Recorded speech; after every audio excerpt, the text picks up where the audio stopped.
Most old lighthouses have been turned into useless remnants of the past. New technology, modern ships, and GPS have made them almost obsolete. Not in my town, though. Our old lighthouse is still very much operative, and watched over by an old lighthouse keeper. Every night, the light beam is moving over the surface of the ocean until the sun comes up. My town is a small, remote coastal town in northern Germany. Only a few thousand people live here, and we scarcely get visitors. It also isn't too far-fetched to say we are a bit behind. I graduated school with barely average grades. For the first 2 years, I worked here and there to earn some money, but it was never anything substantial. It was earlier this year that I found out that the old lighthouse keeper was retiring. Of course, someone was needed to replace him. It wasn't exactly my dream job, but at least it would be a permanent position. I visited the old man, Mr. Wallace, right away, and told him about my interest in the job. Somehow I must have made an impression on the old man. During the interviews, he singled me out between the candidates and told me he'd give me a chance. On my first official day, the old man and I met up in front of the lighthouse. I was first to arrive, and noticed the old man from afar. He was walking in my direction, dragging one of his legs behind. A limp, I thought. Once he reached me, he handed me a cup of steaming liquid. "For you," he said with a bright smile. "The wind today must be getting to you, boy." "Thanks," I answered, taken a bit by surprise. The old man took a deep sip from his cup, took out an old key ring, and stepped towards the entrance door. "This thing is a bitch to open." He started to turn the key around, but the door didn't budge. "Come on, you bloody... Ugh." Finally, there was a loud clang as the door sprang open. "You coming?" As I followed him inside, I noticed how dirty and narrow the lighthouse was. When I was a kid, it had been this imposing, grand building. Now I saw that it was pretty unimpressive. There was another door opposite the entrance. The old man didn't address it at all, and instead began his ascent up the stairs. Before I followed, I took a sip from the cup he had given me. I almost spat it out again. This wasn't coffee as I'd expected. "The hell's that stuff?" "Grog. Warms you right up, doesn't it?" I frowned, at which the old man started laughing. "You'll get used to it." The old man had quite a hard time with the stairs. He had to almost drag himself upwards. Must be the leg. No wonder he's retiring, I thought to myself. I heard him wheeze and groan as he clung to the railing. A few times he had to stop to catch his breath. "You okay there, Mr. Wallace? Do you need a hand?" "I've been making my way up these damn stairs for half a century, boy. I'll be fine doing it a few more times." Once we made it upstairs, the old man showed me around. "Better get comfortable around here. You'll be spending a lot of time in this room." As I looked around, I saw an old radio system. Other than that, there was a table, a few chairs, a telescope, 2 cupboards, and a small oil stove. The rest of the room was empty. There was a metal ladder that led up from here to the lantern room above. "Ain't much need to get up there," the old man said, "except to give the thing a checkup before it turns dark." With that, he motioned for me to follow him upstairs and showed me how to make sure the lamp was working. It didn't take long, and soon we were back down again. "There ain't much to do up here. Keep watch till morning. Make sure everything goes well." "So, do you get many calls up here? There aren't many ships coming to town anymore, are there?"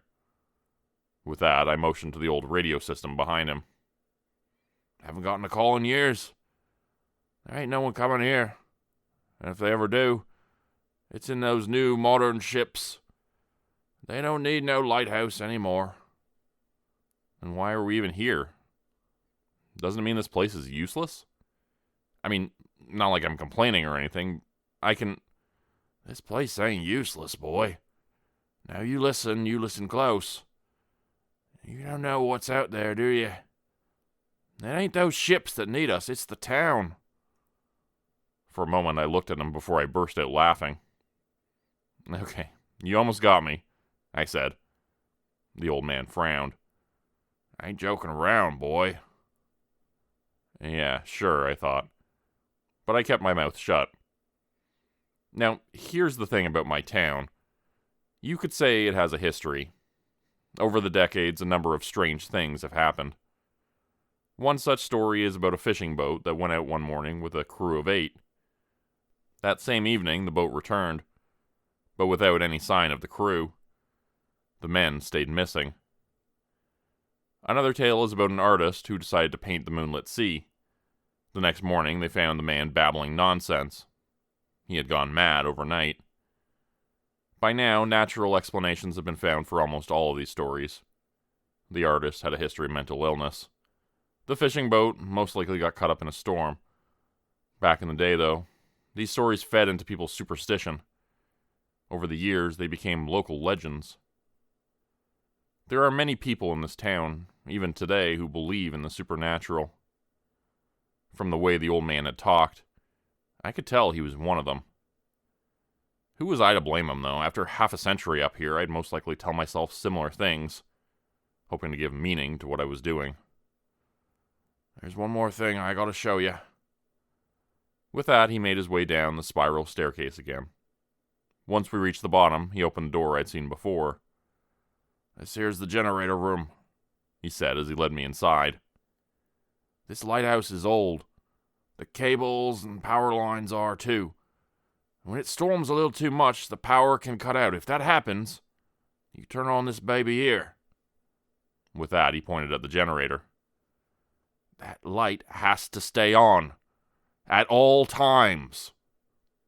Then he showed me in every minute detail how to handle the generator. Turn this here and that there. If this happens, you need to add some oil. If that happens, the fuel is empty. If the light doesn't turn on once you start it, check the cables. This went on for almost half an hour, and multiple times he asked me if I understood him. Once he finished his explanations, the old man told me he'd stick around for the first couple of nights. He'd show me the ropes, he said. The 3 nights he stayed at the lighthouse with me were quite all right. I had expected the old man to be somewhat uptight and boring, but he wasn't at all. He cursed like a sailor, knew an endless amount of dirty jokes, and had quite a few stories to tell. He even brought some booze. It was to keep the mood as merry as possible, he said. One of the things he did first after arriving was to give the old generator a checkup. After that, he made his way up to the lantern room to do the same to the lamp. His diligence surprised me. On the last day, I told him I'd be sure to pay him a visit in time. He said that, instead of making empty promises, I'd do well to remember what he told me on the first day. "Whatever happens, always make sure that light is on, boy." On my first day alone, I made sure to follow the old man's routine to the point. First the generator, then the lamp, and then everything else. Everything else pretty much meant the radio system. To be honest, I had no idea why we even kept bothering with the damn radio. There'd been nothing but static on it, and I doubted it would change anytime soon, if ever. The first night alone was terribly boring. For a while, I rearranged the room to my liking, and then cleaned it out a bit. Unfortunately, this could only fill so much time. The rest of the night I was sitting in one of the chairs, staring out at the dark sea. I played around on my phone for a bit, but without any reception, there wasn't much to do. I cursed at myself for not bringing anything else. I'd not make that mistake twice. For the first 2 weeks, I was serious about everything. I was new on the job, after all. Once routine settled in, though, things changed. Nothing had happened so far, and I was sure it would stay that way. Quite a few times, I turned the radio's volume up in the unlikely case of an emergency, and settled in for a nap. At other times, I brought my laptop and spent the night watching movies or TV shows. To be honest, I felt a little bad about it. I'd been on the job for a good month when the first power outage occurred. A terrible storm was raging, and when the power turned off, I went down to the emergency generator. In the room, I could hear the raging of the storm, the shrieking of the wind, and the waves crashing against the beach. That's one hell of a storm, I thought. The power outage lasted until early morning, long after the worst of the storm was over. The second power outage came out of nowhere. The lights flickered and soon went out completely. Again, I made my way down to the generator. Again, I heard sounds from outside and wondered if a new storm was coming up. Soon, the rattling of the generator replaced the sounds. This time, the power outage didn't last for long. After not even half an hour, I was on my way back down to turn the damn thing back off. What a complete waste of time, I cursed to myself. I turned the thing back off, locked the generator room behind me, and made my way back up. Once I was up again, I slumped down in my chair. Why did I even go to all that trouble? Not like it mattered anyways. It wasn't like any ships would crash. For the next couple of weeks, nothing happened. Then, one night, the power went out again. Oh, come on, really? I was watching a movie on my laptop, and I wasn't in the mood for getting up and making my way down to the generator yet again. The power would most likely be back on in an hour anyways. Not like there was a storm or anything. I had one look out at the sea and saw it was completely calm. I turned the movie back on, but after a while I started to hear something. At first I thought it was part of the movie, but when I paused it, the sound was still there. It was a low melody or a type of wordless singing. I looked around the room for the source of the sound, but found nothing. It couldn't be the radio, could it?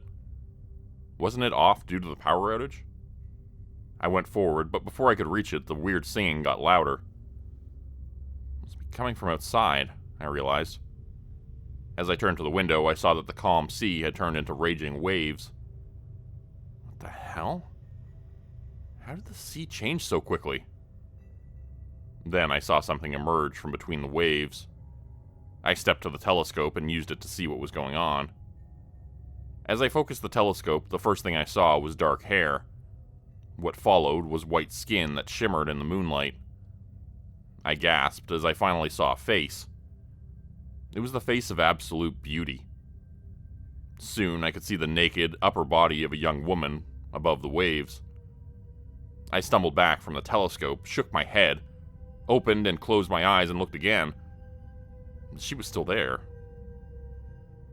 Is that a mermaid? It couldn't be. Mermaids weren't real.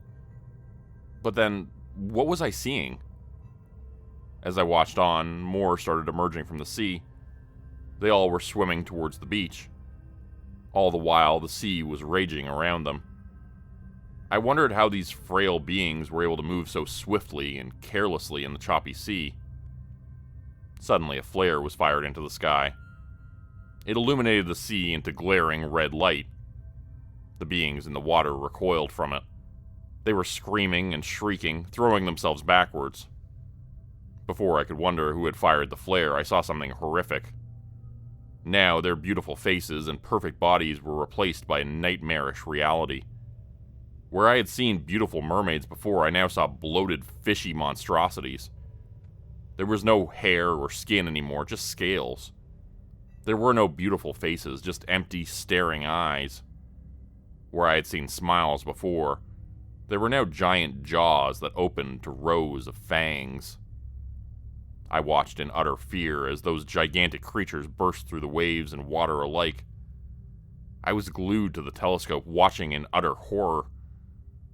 Then the light of the flare died away. The monstrous beings transformed back into beautiful mermaids. Yet again, they were frolicking in the water. This time, though, the illusion wasn't perfect anymore. My brain had seen reality, so it refused to discard it altogether. The beautiful faces of the mermaids were disfigured by maws filled with fangs. Their bodies were still shimmering in the moonlight. Now, though, they were bloated and disgusting. For a few seconds, I stood there dumbfounded. From what I could see, there were more and more of them appearing in the water. Then my grip on reality returned, and I remembered the words of the old man. "You don't know what's down there, do you? It ain't those ships that need us, it's the town." It finally dawned on me. It must be those things he'd been talking about. They'd recoiled at the flare. The light was to keep them out? As this thought crossed my mind, I realized the terrible mistake I'd made. If not for the flare, I'd never... I rushed to the stairs. Taking multiple steps at a time, I made my way to the generator room. I tried to open the door, but it was locked, as always.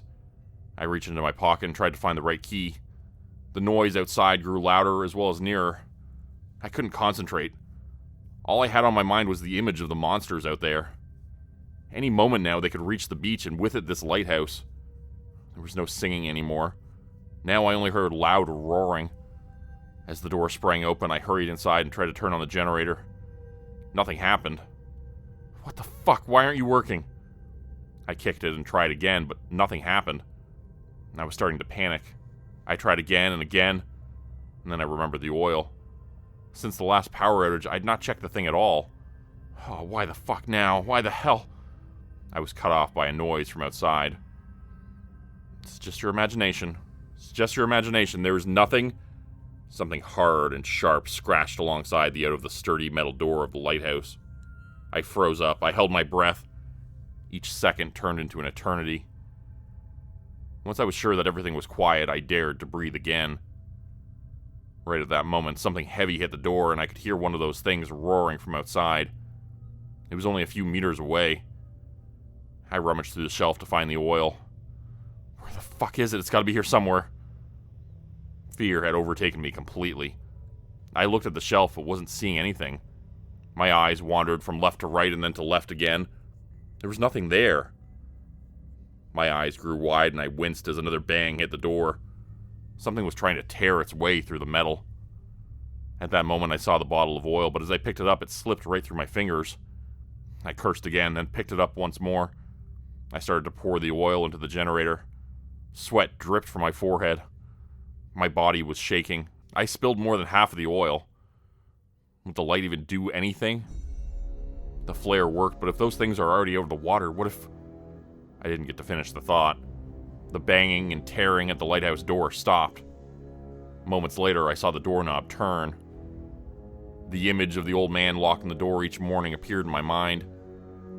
He held the key in his hand, put it into the keyhole, and turned it twice, giving me a nod. You never know who shows up out there. I hadn't locked the door. I hadn't locked it in weeks. I stood there, but couldn't move as I heard the door open. For a moment, slim, feminine fingers pushed themselves between doorframe and door. Then reality replaced them, and I saw a claw-like hand rip the door open. Right at that moment, the bloated body of one of the fishy abominations appeared outside the door. In the dark of the night, I wasn't sure what I was seeing. There were too many appendages. It looked to me as if it was a grown-together mess of various creatures. I saw legs and arms, but also fins and gills. The body itself was long and more muscular than I would have thought. I tried to start the generator again, but nothing happened. The monstrosity roared at me, this time so loud that my ears were ringing. I saw its dead eyes focus on me. The jaws started to open and close in anticipation before it slithered forward.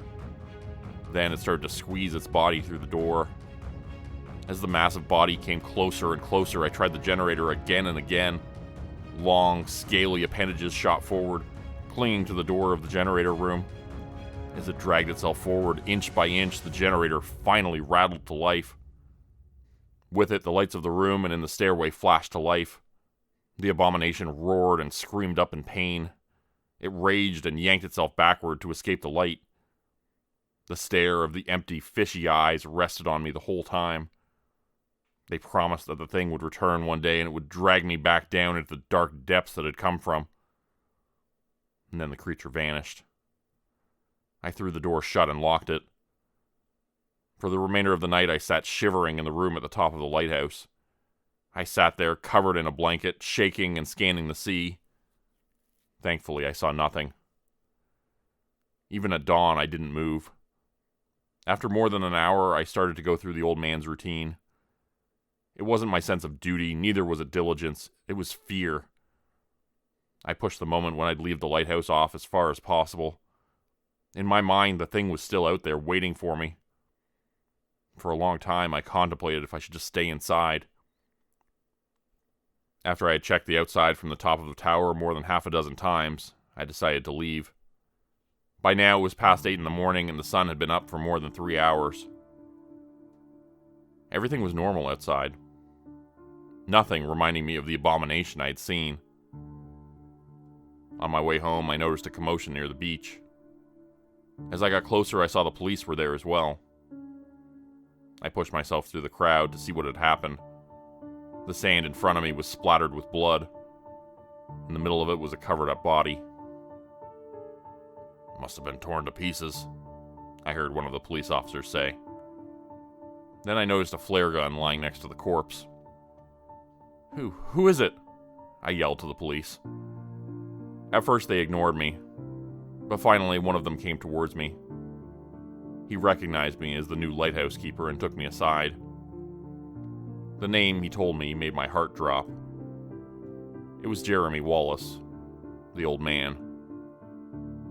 I later found out that even though he had retired as the lighthouse keeper, he still went out to the beach every night. Even after he gave up his job, he had still continued to keep watch. He must have been concerned when the lamp of the lighthouse turned off and didn't come back on. Once he saw the beasts closing in on the beach, he must have used the flare gun to ward them off.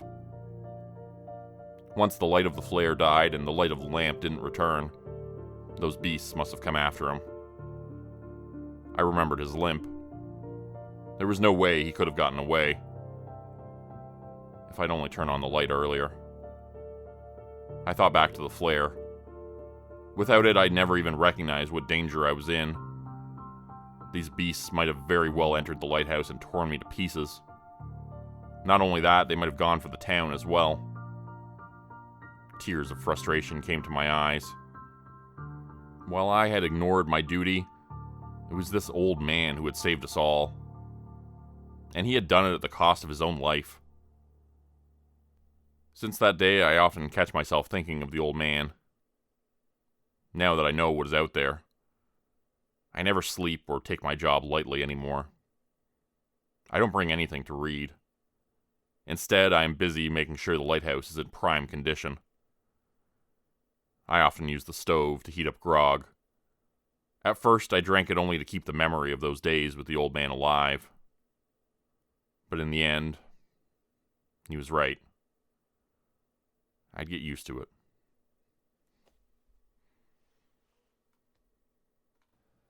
Today's video was supported by patrons like Mark from Earth, Crimson Muse, Joy Burton, Diane Showers, Mark's Wall, Cheryl James, Pick Your Sticker, Teddy Dog, Clue 404, Mamakato, Dante Kincaid, Zarin Ray, Angela Donovan, Blarian50, Devin Kyle, Timothy Baird, Ajeti, Bert Turner, Bajani Aspinall, Michael Pierce, Big Joe, Carrie Harkonnen, LaDonna Spivey, Scott Tanaka, Tom Stewart, Sherman Davis, Bryce Shelton, Susan McClendon, Elise Batiste, Lisa and the Cult Jam, Open Circuit, Fabulavore, Raymond Jaggers, That Darn Fox, Raison Detra, Kai Gaming 99, Windy Burns, The Wendigo, Michael Squishy Park, The Gemstar, Vault 77 Citizen, Poppy Dan, Clovis Wolf, Elder Jelm, Derek Prey, Elder Being, KC Hawaii, Rob T, Tragic Mermaid, Darren Fishnaller,